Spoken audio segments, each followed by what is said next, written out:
ಐತಿಹಾಸಿಕ ಹಿನ್ನೆಲೆಯುಳ್ಳಂತಹ ಸಸಿಹಿತ್ಲು ಶ್ರೀ ಭಗವತಿ ದೇವಸ್ಥಾನ ಕ್ಷೇತ್ರದ ಪುನರ್ ಪ್ರತಿಷ್ಠಾ ಬ್ರಹ್ಮಕಲಶೋತ್ಸವದ ಅಂಗವಾಗಿ 2ನೇ ದಿನದ ಧಾರ್ಮಿಕ ಸಭೆಯು ಗಣ್ಯರ ಸಾಲು ಮತ್ತು ಸಾವಿರಾರು ಭಕ್ತಾದಿಗಳ ಸಮ್ಮುಖದಲ್ಲಿ ಅತ್ಯಂತ ವಿಜೃಂಭಣೆಯಿಂದ ಜರುಗಿತು. ಕಾರ್ಯಕ್ರಮದ ಸಾನ್ನಿಧ್ಯ ವಹಿಸಿದ್ದ ಚಿತ್ರಾಪುರ ಮಠದ ಶ್ರೀ ವಿದ್ಯೇಂದ್ರ ತೀರ್ಥ ಸ್ವಾಮೀಜಿಗಳು ಆಶೀರ್ವಚನ ನೀಡಿ, ಸಮುದ್ರಕ್ಕೆ ಹೇಗೆ ಗಡಿ ಇಲ್ಲವೋ ಹಾಗೇನೆ ದೇವರಿಗೂ ಪರಿಧಿ ಇಲ್ಲ. ದೇವರ ಅಸ್ತಿತ್ವ ನಮಗೆ ಪ್ರಾರ್ಥನೆ ಮಾಡುವಾಗ ಅರಿವಾಗ್ತದೆ. ತಾಯಿ ಭಗವತಿಯು ಸಮುದ್ರ ತಟದಲ್ಲಿ ನೆಲೆಸಿ ನದಿ ಮತ್ತು ಸಮುದ್ರಗಳ ಮೂಲಕ ಸದಾ ದೈವ ಚಿಂತನೆ ಮಾಡುವಂತೆ ನಮಗೆ ಪ್ರೇರಣೆ ನೀಡ್ತಾ ಇದ್ದಾಳೆ ಎಂದು ನುಡಿದರು. ವೇದಮೂರ್ತಿ ಹರಿನಾರಾಯಣ ದಾಸ ಅಸ್ತ್ರನರು ದೀಪ ಪ್ರಜ್ವಲಿಸಿ ಮಾತನಾಡಿ, ಕಲೆಯಲ್ಲಿ ದೇವರನ್ನ ಕಾಣುವಂಥದ್ದೇ ನಿಜವಾದ ಕಲೆ. ಯಕ್ಷಗಾನ ಮತ್ತು ಭರತನಾಟ್ಯದಂತಹ ಕಲೆಗಳ ಮೂಲಕ ದೇವರನ್ನ ಆವಾಹಿಸುವ ಪ್ರಕ್ರಿಯೆಯೇ ಕಲಶವಾಗಿದೆ. ಕಲಶ ಎಂಬುವಂಥದ್ದು ಕೇವಲ ಪಾತ್ರೆಯಲ್ಲ, ಅದು ದೈವತ್ವದ ಸಂಕೇತ ಎಂದರು.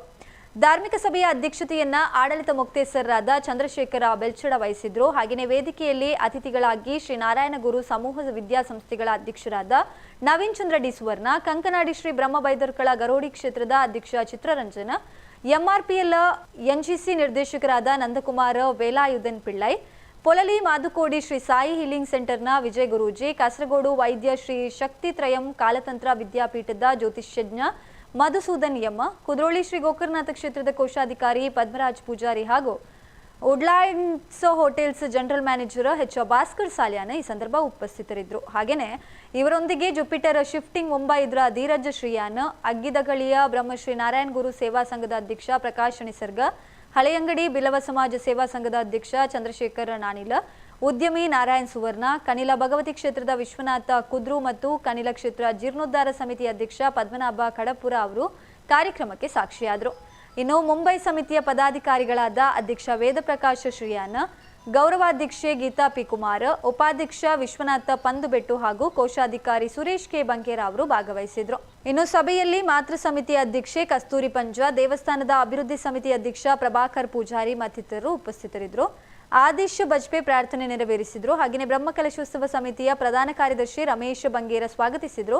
ಕಾರ್ಯದರ್ಶಿ ಯಾದವ್ ವಿಕೆ ನಿರೂಪಿಸಿ ವಂದನಾರ್ಪಣೆಯನ್ನ ಮಾಡಿದರು. ನಾನು ಕುತ್ಕೊಳ್ಳೋದಕ್ಕೆ ಇಷ್ಟಪಡ್ತಾರೆ.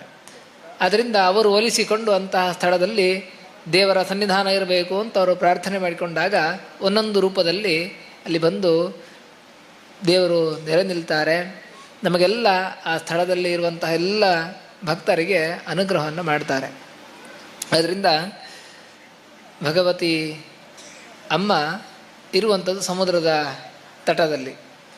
ಸಮುದ್ರ ಬಹಳ ವಿಶಾಲವಾಗಿರುವಂಥದ್ದು.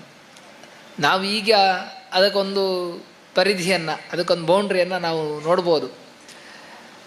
ಆದರೆ ಸಮುದ್ರ ಅನ್ನೋದು ವಿಶಾಲ, ನಮಗೆ ತುಂಬ ವಿಸ್ತಾರವಾಗಿರುವಂಥದ್ದು. ಆದ್ದರಿಂದ ಅದಕ್ಕೆ ಬೌಂಡ್ರಿ ಇಲ್ಲ ಅಂತ ನಾವು ಹೇಳುವಂಥದ್ದು, ಪರಿಧಿ ಇಲ್ಲ ಅಂತ.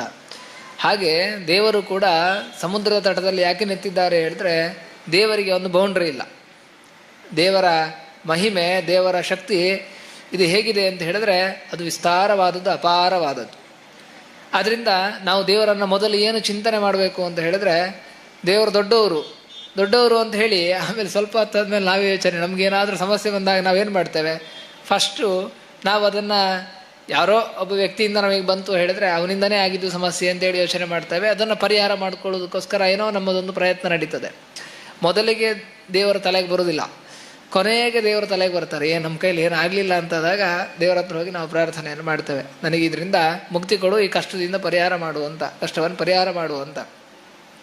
ಅಂದರೆ ನಮಗೆ ದೇವರ ಅಸ್ತಿತ್ವ ಅನ್ನುವಂಥದ್ದು ನೆನಪಿಗೆ ಬರುವುದು ಯಾವುದೋ ಒಂದು ಕ್ಷಣದಲ್ಲಿ, ದಿನದಲ್ಲಿ. ನಾವು ಬೆಳಗ್ಗೆ ಒಂದು ಪ್ರಾರ್ಥನೆ ಮಾಡ್ತೇವೆ ಅಂತ ಇಟ್ಕೊಂಡಿದ್ರೆ ಮನೆಯಲ್ಲಿ, ಆ ಸಂದರ್ಭದಲ್ಲಿ ನಾವು ದೇವರನ್ನು ಗಮನಿಸ್ತೇವೆ, ದೇವರನ್ನು ಪ್ರಾರ್ಥನೆ ಮಾಡ್ತೇವೆ. ಅದಂದರೆ ಆ ಕ್ಷಣದಲ್ಲಿ ಮಾತ್ರ ದೇವರ ಕಣ್ಣಿಗೆ ಕಾಣ್ತಾರೆ. ನಮ್ಮ ಮನಸ್ಸಿನಲ್ಲಿ ಆ ಒಂದು ಭಕ್ತಿ ಅನ್ನುವಂಥದ್ದು ಇರ್ತದೆ. ಉಳಿದ ಸಮಯ ಇಡೀ ನಮ್ಮ ಜೀವನ ಅದು ಲೌಕಿಕವಾಗಿಯೇ ಇರ್ತದೆ. ಆಗ ನಮಗೆ ದೇವರ ಚಿಂತನೆ ಅನ್ನುವಂಥದ್ದು ಇರುವುದಿಲ್ಲ. ಆಗ ನಾವು ಯಾವ ಘಟನೆಗಳು ನಡೆದ್ರೂ ಕೂಡ ಅದು ನಾವೇ ಮಾಡಿದ್ದು ಅನ್ನೋ ಚಿಂತನೆಯಲ್ಲಿರ್ತೇವೆ, ಅಥವಾ ಬೇರೆ ವ್ಯಕ್ತಿಗಳಿಂದಲೇ ಆಗಿ. ನಮ್ಮ ಕಟೀಲ್ನವರು, ಹಾಗಾಗಿ ಅವರಲ್ಲಿ ನಾವು ಅತ್ಯಂತ ಆತ್ಮೀಯತೆಯಾಗಿ ಮಾತನಾಡ್ತೇವೆ. ಮೊದಲ ಬ್ರಹ್ಮಕಲಶಕ್ಕೆ ನಾನು ಬರಲಿಲ್ಲ, 2014ರ ಬ್ರಹ್ಮಕಲಶಕ್ಕೂ ಬಂದಿದ್ದೇನೆ, ಈಗಿನ ಬ್ರಹ್ಮಕಲಶಕ್ಕೂ ಬಂದಿದ್ದೇನೆ. ನೀವೇ ಸುಮಾರು ಒಂದು 40-50 ವರ್ಷಗಳಿಂದ ನಿರಂತರವಾಗಿ ಇಲ್ಲಿ ಇರುವಾಗ ಇಲ್ಲಿದ್ದವರು ನೋಡಿದರೆ ಈ ಕ್ಷೇತ್ರ ಹೇಗೆ ಮೇಲೆ ಬಂದಿದೆ ಅಂತ ಗೊತ್ತಾಗ್ತದೆ. ಗೊತ್ತಾಗಲಿಕ್ಕೆ ಇಂತಹ ಕ್ಷೇತ್ರ ಮೇಲೆ ಬರಲಿಕ್ಕೆ ಏನು ಕಾರಣ ಅಂತ ಕೇಳಿದರೆ, ಆಚಾರ್ಯ ತಪಸ, ವಿಶೇಷವಾಗಿ ತಂತ್ರಿಗಳು ಮತ್ತು ಪೂಜೆಯವರ ತಪೋಬಲದಿಂದ, ಆಮ್ನಾಯ ಜಪೇನ, ನಿತ್ಯವೂ ಮಾಡತಕ್ಕಂತಹ ವೇದಾದಿ ಪಾರಾಯಣಗಳಿಂದ, ನಿಯಮೇನ, ಒಂದೇ ಲೆಕ್ಕದ ನಿಯಮದಿಂದ, ಉತ್ಸವೇನ, ಉತ್ಸವದಿಂದ, ಅನ್ನದಾನೇನ, ಅನ್ನದಾನದಿಂದ ಕ್ಷೇತ್ರ ವೃದ್ಧಿ ಆಗ್ತದೆ ಅಂತ. ಅಂತಹ ಒಂದು ಪ್ರಕ್ರಿಯೆಯಲ್ಲಿ ಯಾವ ಕ್ಷೇತ್ರ ನಿರಂತರವಾಗಿ ತೊಡಗುತ್ತಾ ಉಂಟೋ ಆ ಕ್ಷೇತ್ರ ಮೇಲೆ ಬಂದಿದೆ ಎನ್ನುವಂತಹ ವಿಚಾರದಲ್ಲಿ ಯಾರಿಗೂ ಸಂಶಯ ಬರಲಿಕ್ಕೆ ಸಾಧ್ಯವೇ ಇಲ್ಲ. ಯಾಕೆ? ಕ್ಷೇತ್ರ ಮೇಲೆ ಬಂದದೇ ಉದಾಹರಣೆ. 2014ರಲ್ಲಿ ಈ ಕ್ಷೇತ್ರ ಬರುವಾಗ ಇಲ್ಲಿ ಅನ್ನದಾನದ ವ್ಯವಸ್ಥೆ ಇರಲಿಲ್ಲ. ಈಗ ಶುಕ್ರವಾರ ಅನ್ನದಾನದ ವ್ಯವಸ್ಥೆ ಆಗಿದೆ. ಚಂದ್ರಶೇಖರಣ್ಣ ಹೇಳಿದರು, ನಿನ್ನೆ ಒಂದೇ ದಿನದಲ್ಲಿ 900 ಗೋಣಿ ಅಕ್ಕಿ ಬಂದಿದೆ ಅಂತ.